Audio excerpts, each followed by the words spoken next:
This channel does not promote any violent, harmful, or illegal activities. All content provided by this channel is meant for an educational purpose only. Top quality और consistent performance के लिए सिर्फ silver pumps नाम याद रखना। কলেজে মনোজিতের প্রভাব নিয়ে বিস্ফোরক দাবি অস্থায়ী কর্মীর। এই প্রেক্ষাপটে এবার তড়িঘড়ি বৈঠক ডেকে মিডিয়ার সামনে মুখ খুলতে বারণ করলেন ভাইস প্রিন্সিপাল নয়না চট্টোপাধ্যায়। পুলিশের নাম করে নির্দেশ দিয়েছেন ভাইস প্রিন্সিপাল। নতুন ফতোয়া জারি করে অধ্যাপক এবং পড়ুয়াদের মুখ বন্ধের চেষ্টা করছেন কি ভাইস প্রিন্সিপাল? কিন্তু কেন, কার স্বার্থে, কার নির্দেশে, কেন তিনি চাইছেন না মনোজিৎ এবং তার গ্যাংয়ের কুকীর্তি ফাঁস হোক?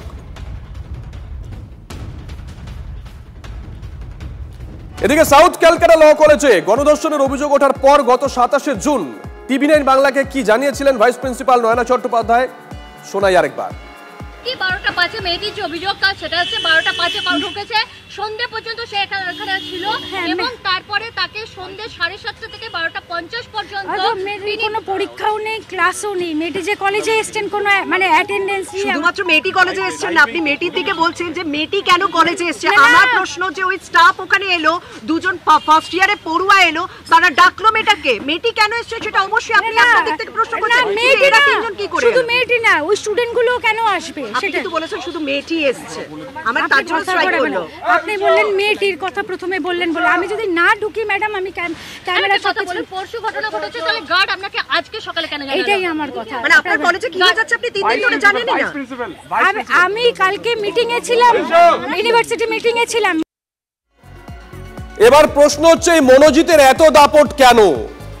আমরা TV9 বাংলা খোঁজ করেছি আর তাতে উঠে এসেছে ভর্তি দুর্নীতির মারাত্মক অভিযোগ।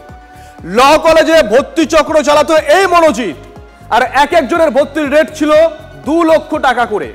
শাসক দলের এক বিধায়ক তথা বার কাউন্সিলের এক পদাধিকারীর সুপারিশেই ভর্তি হতো।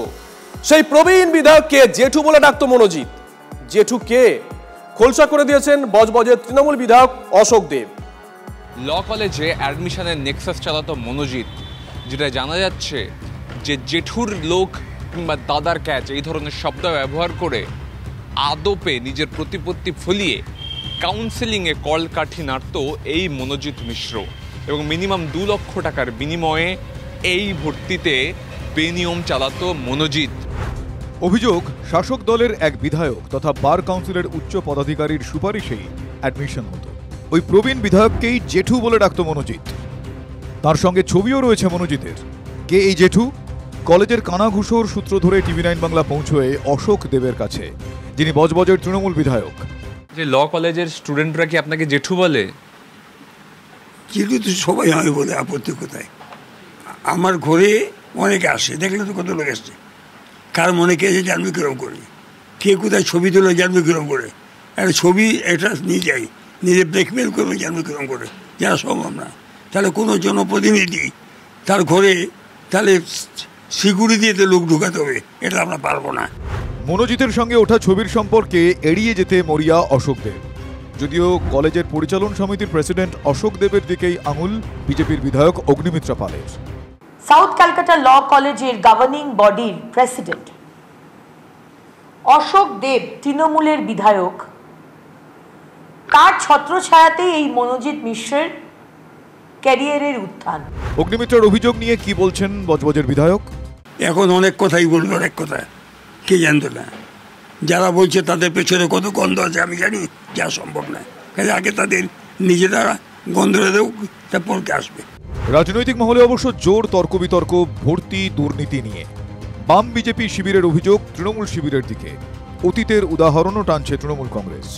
2011 সালের পর থেকেই ক্যাম্পাসগুলোর মধ্যে এই অ্যাডমিশন সিন্ডিকেট শুরু করে তৃণমূল, এবং তখন যে তৃণমূলের নেতা ছিল অ্যাডমিশন সিন্ডিকেটের মূল মানে ফাদার অফ অ্যাডমিশন সিন্ডিকেট যাকে বলা যেতে পারে, সে এখন আবার বিজেপির নেতা হয়ে বসে আছে।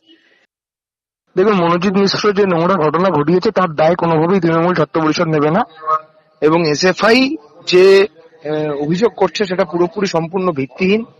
কারণ কোনো কলেজেই তারা দেখাতে পারবে না যে তৃণমূল ছাত্র পরিষদ অন্তত কোনো দুর্নীতির সাথে যুক্ত রয়েছে। এই কলেজ ছাড়াও আমি জানি যে এই রাজ্যের আরো 2-3টি ল কলেজে ঠিক এইরকম ব্যবসা ফেদে বসেছে কিছু কাকা টাইপের নেতা।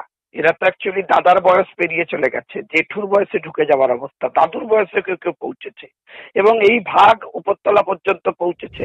ভর্তি দুর্নীতির অভিযোগ কলকাতায় নতুন নয়, তবে সাউথ ক্যালকাটা ল কলেজে ভর্তির ক্ষেত্রে টাকার অঙ্ক সব বিতর্ককে পিছনে ফেলে দিচ্ছে বলে অভিযোগ।